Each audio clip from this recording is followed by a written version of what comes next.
সোনার ময়না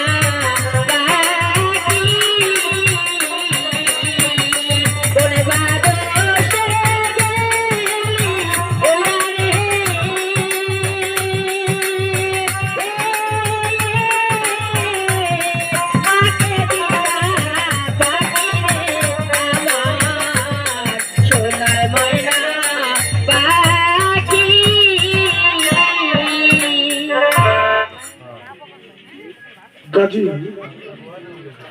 মাকে ফাঁকি দিয়ে ধীরে ধীরে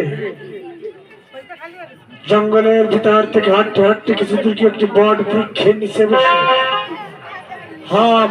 হা মুর্শিদ বলে কেঁদেছিল। দেখি মুর্শিদ আমার ডাকে শোনা দেয় কিনা। তাই খোলে দাও ও দয়াল তননি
কোথাও তো কাউকে দেখছি না।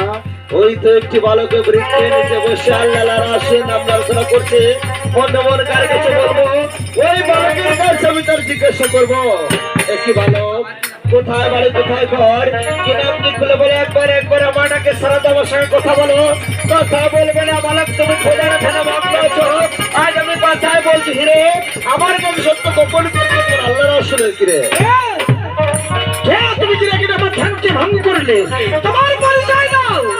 আমি পীর ফকির, একবার দিল করো রাজি, আমি তোমার সম্মুখে দাঁড়িয়েছি। বাদশাহ শাহ সেকেন্দার ছোট পুত্র।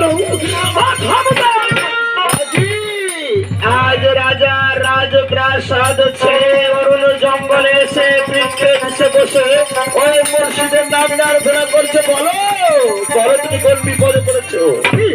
আমি ওই মুর্শিদের চরণে স্পর্শ করতে চাই। তুমি আমাকে আমার পথের সন্ধান বলে দাও।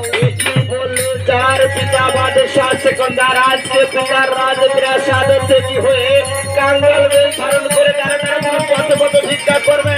পারবে না বলো, পারবে না। আমি মায়ের কোলের ধন, মায়ের কোলের কাছে কখনো ফিরে যাব না। আমি মায়ের কোলের কাছ থেকে পালিয়ে চলে এসেছি ওই মুর্শিদের চরণের আসে। তুমি আমাকে বলে দাও, এই জগতের বুকে আমাকে কি কি কষ্ট সহ্য করতে হবে? একে একে শুনে নাও, তোমাকে আহার বিলে গাছের পাতা চিবে চিবে রস খেতে হবে। বসন বিলে গাছের বাকল খুলে লজ্জা নিবারণ করতে হবে। সান বিলে খুলে নিতে হবে। তেল বিহারে মাথা ধারণ করতে হবে। আরে মা বিহারে নগর নগর তাড়াতাড়ি পরের বাক্যে মা আমি হার বিলে গাছের পাতা চিবে চিবে রঞ্জনে খেতে পারবো। শয়ন বিলে মাটিতে লড়াতে পারবো। বসন বিলে গাছের বাকল পরিধান করতে পারবো। চল বিহারে মাথায় জটা ধারণ করতে পারবো। আর মা বিহারে এই ত্রিভুবনে মনের মাকে গাজী পূর্ণ হও করে আশীর্বাদ। এই উদ্দীপনা থাকে যেন অন্তরে তোমার ডাকে সন্তুষ্ট হয়ে মুর্শিদ বাড়ি চলে যিনি কয়েকটা চিজ দান করেছে তিনি তোমায় দিয়েছে দক্ষিণা 18 মাটির বাধা পায়ের বাঘ জলের কুমির আটকারি হবে। একে একে চারজনের উপর মৃত্যু নেই। পার করিয়ে চারজন আমার মৃত্যু হবে না। যেমন তুমি নির্ধানকে দিবে ধান, চির অন্ধকে দিবে নয়ন, খোড়াকে পা দান করে দিবে কাম, নিঃসন্তানকে সন্তান দান করবে।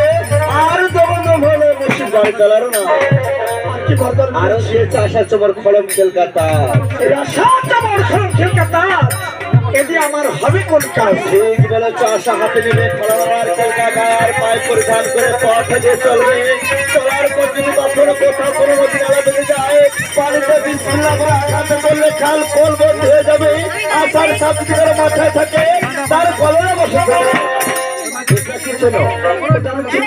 এর এক নাম হলো তসবিহ। যখন নামাজ শেষে তসবিহ তেলাওয়াত করে তোমার আপন করে পড়বে, আপন কার বদল হয়ে যাবে। ধরো তোর মধ্যে মধ্যে গাজী গাজী বলে কেউ হবে না।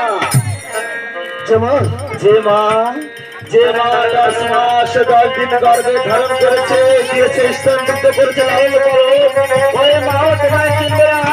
একবার মুখে বলো বিসমিল্লাহ। এবার মুর্শিদের দেওয়া দান এক এক আমি সবে তোমার হাতে তুলে দিয়েছি। এবার তোমার আসি ফকির, আবার কি হলো? এভাবে এরপরে আমি যে বড় একা একা কখনো ফকির নাম চাকরি করা চলে না। ফকির নাম চাকরি করতে হলে একজন দোসরের প্রয়োজন হয়। এই জগতের বুকে আমার কোনো দোসর নেই। ওরা পিতা তাকে আমার জন্য দোসর পয়দা করে না। জমনের বরকতে চারটে জঙ্গলের মাঝে সৃষ্টি করে দিয়েছে তোমার জন্য। ওই অরণ্য জঙ্গলে গিয়ে যখন তুমি তোমার প্রেমায় কালা চাঁদকে তোমার সম্মুখে রমণীয়মান হবে, ওই তাকে দেখো, ওই দূর অনন্ত দূরে তাকে দেখো। বড় বাগিচায় কত নানান ফুল ফুটেছে, পাখিরা নানান সুরে গান করছে। এগিয়ে যাও, এগিয়ে যাও।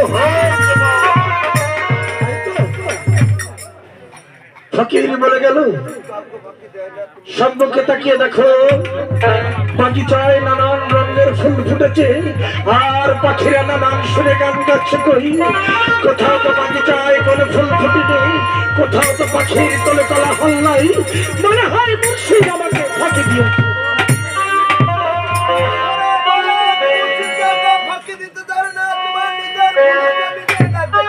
দূর থেকে জলকে ডেকে ডেকে বলছে, ভালো করে মুর্শিদ কাউকে কখনো ফাঁকি দিতে পারে না।